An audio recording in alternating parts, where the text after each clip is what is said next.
El Ministerio Internacional Nueva Vida en Cristo presenta Momentos de Reflexión, un mensaje para su vida diaria, con el pastor Misael Ocampo Rivera. Bienvenidos. Hola amigos, cordialísimo saludo. Bienvenidos a la reflexión en el día de hoy.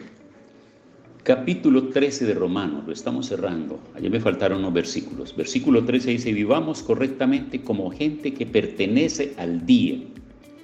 Recordemos que la palabra dice: porque no envió Dios a su Hijo al mundo para condenar al mundo, sino para que el mundo sea salvo por él. Porque de tal manera amó Dios al mundo que ha dado a su Hijo unigénito, para que todo aquel que en él cree no se pierda, mas tenga vida eterna. Pero sigue diciendo a renglón seguido: pero esta es la condenación, que la luz vino al mundo y los hombres amaron más las tinieblas que la luz, porque sus obras eran malas. ¿Por qué les estoy recitando estas citas? Porque aquí dice esto: no usemos, no hagamos, que nosotros tenemos que entender que pertenecemos al día. Vivamos correctamente como gente que pertenece al día. No asistamos a cosas que pertenecen a la noche. La noche tiene que ver con la oscuridad, tiene que ver con el peligro, tiene que ver con toda la inseguridad y todos los vicios y todas las cosas que las personas practican y todo aquello que pueda pasarles en la noche, que significa el reino de las tinieblas, y la luz del día representa el reino de Dios. Es porque en la oscuridad se presta para todo tipo de cosas malas, peligrosas: los hurtos, los atracos, los robos, las violaciones, la práctica de vicios y todo lo demás. Encuentra en la noche, en ese manto oscuro de la noche, encuentra la cobertura para hacerlo. No quiere decir que en el día no se presenten, queriendo con ello significar que muchas personas, pretendiendo pertenecer al reino de Dios, cuando lo único que hacen es practicar una religión, siguen haciendo cosas que no son correctas. Y de eso tenemos cantidad de personas alrededor del mundo que tienen su religión y se sienten orgullosos de su religión universal. Yo soy tal, tal y tal. Y ponen pie firme en la pared y consideran que la religión es la que los va a salvar. La religión no salva a nadie. El que salva a cada persona y salvará a las multitudes y salvará a naciones enteras es Cristo Jesús, mediante la obra redentora en la cruz del Calvario. Entonces dice: no usemos nuestro cuerpo para inmoralidades ni pecados sexuales. No debemos causar problemas ni tener celos. Mejor revístanse en el Señor Jesucristo y no piensen como piensa todo el mundo, en satisfacer sus propios deseos. Y aquí es donde viene el poder y la autoridad, y aquí es donde viene el ejercicio del dominio propio. Aquí es donde vamos a hacer que nuestra capacidad de dominio, que nuestra capacidad de libre desarrollo, de esa libertad que Dios nos ha dado, de ese libre albedrío, nosotros somos capaces de controlar nuestros instintos y nuestros deseos y mantenernos al día, con la luz del día, con la luz de la palabra. Y luego dice en el capítulo 14: reciban bien en su grupo a los que tienen dudas y no dejen que esas dudas sean motivo de discusiones entre ustedes. Unos creen que se puede comer toda clase de alimentos, pero otros que tienen dudas creen que solamente se pueden comer verduras. El que coma toda clase de alimentos no debe creerse mejor que aquel que no come de todo. Y el que no come de todo no debe criticar al que come toda clase de alimentos, pues Dios lo aceptó así. Amigos, cuando el Señor colocó al hombre en el huerto del Edén, cuando Dios creó el mundo, colocó el huerto del Edén y colocó al hombre en ese lugar, colocó animales, peces, aves, plantas, variedad de plantas, y le dio al hombre el trabajo de llamar por el nombre que él considerara a cada especie. De todos los animales, de todas las aves, de todas las especies, le colocó el nombre. Pero también lo mismo para las plantas. Y esa es la razón por la cual las plantas a veces reciben unos nombres científicos y reciben unos nombres coloquiales, dependiendo de los lugares. A veces uno se pregunta, mire, ¿y ese pueblo por qué se llama así? No, porque es que ahí hay muchos árboles, porque ahí hay muchos árboles llamados así, entonces le colocaron el nombre del pueblo. ¿Sí ven? Pero ¿qué es lo que quiero sintetizar aquí con esto? Que si el Señor colocó todo para nuestra disposición, nosotros debemos tomar todo con medida. Hay personas que no consumen la carne de res, hay personas que no consumen la carne de cerdo, hay personas que no consumen la carne de las aves de campo, hay personas que no consumen la carne del pescado, hay personas que no consumen ciertas plantas, ciertas legumbres y verduras, que no consumen ciertas frutas, y eso no tiene por qué traer entre nosotros divisiones, disensiones ni discusiones.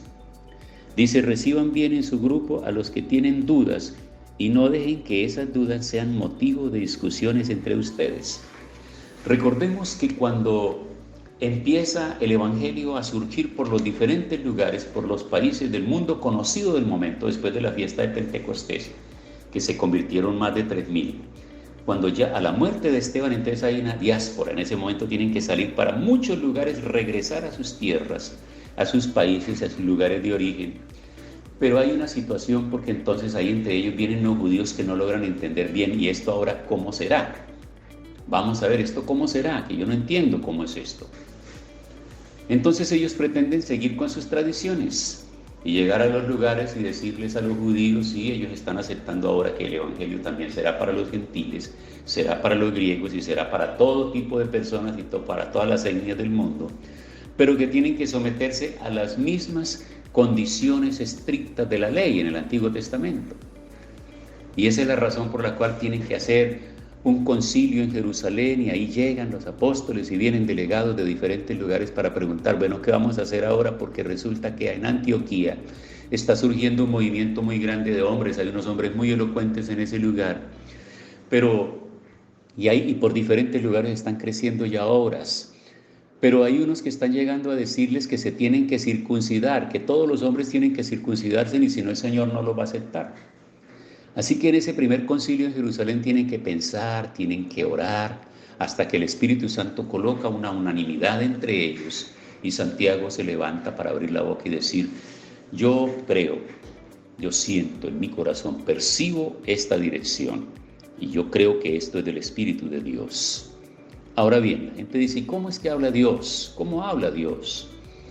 Dios toma la mente de las personas y coloca pensamientos con lucidez para encontrar soluciones a problemas. Pero Dios también podría hablar con una voz audible que podrías escucharlo. De hecho, que cuando estaban allá hablando en lenguas, esas eran voces audibles de lenguas de diferentes países que los que estaban afuera los estaban oyendo y están interpretando su mensaje. Cuando Pedro se levanta y predica, es una voz audible de un mensaje que sale de la boca de un hombre, pero que viene con un poder y una unción del Espíritu Santo de Dios. Ahora, cuando están en este concilio en Jerusalén, hay un pensamiento, hay una claridad, y Santiago se levanta para dar una explicación, y de tal manera la explicación que todos quedaron convencidos y dijeron que sí, y aceptaron. ¿Y de qué se trataba entonces ahora? Se trataba precisamente de que a los nuevos convertidos en los diferentes lugares, en adelante, esto ya era cuerpo de doctrina, solo se les exigiera lo siguiente, que no consumieran sangre de animales ahogados, que no consumieran carne de animales, que se guardaran de la inmundicia de la sexualidad ilícita, es decir, la sexualidad antes de matrimonio o fuera del matrimonio, teniendo su matrimonio, tener relaciones sexuales con otras personas que no es su pareja, y aquellos que aún no se han comprometido en matrimonio, tener relaciones sexuales. Guardarse de todo eso era lo suficiente, es decir, unas cosas sencillas aparentemente, pero con mucha profundidad, y debían tener en cuenta eso para que sus vidas pudieran ser libres. Entonces, muy bien, ahora yo menciono ese pasaje porque aquí precisamente lo que Pablo está dando a entender es que no tenemos que enredarnos en asuntos de comidas. Si unos piensan que se debe comer carne, que coman. Si otros piensan que se debe comer solo pescado, que coman. Si otros piensan que es solo verdura, que coman. Y de hecho que ahí están los vegetarianos, ¿cierto? Ellos solo creen que son solo plantas y lo que ellos deben comer en su dieta. Eso no incomoda al Señor, ni ese es un tema de carácter espiritual que afectará nuestra salvación. Tiempo para orar. Señor, muchas gracias. Esta palabra es tan integral, tan completa, Señor, que hoy nos está dando inclusive explicaciones hasta sobre las dietas de los alimentos y lo que tenemos que comer y la razón por la cual debemos aprender a entendernos, a manejarnos, a tolerarnos y no permitir que estas cosas creen discusiones entre nosotros. Yo espero que todo esto nos ayude a entender para que hagamos la vida más simple, más alegre, más sencilla y no peleemos por cualquier cosa que es intrascendente. Gracias en el nombre de Jesús. Amén. Hemos disfrutado de un gran momento de reflexión con el pastor Misael Ocampo Rivera. Un mensaje lleno de amor, esperanza y felicidad para tu vida. Los invitamos a compartir este mensaje con sus amistades y en sus redes sociales. Búsquenos en YouTube y Facebook como Ministerio Internacional Nueva Vida en Cristo y en Instagram como @MinInternacional Nueva Vida. Momentos de reflexión.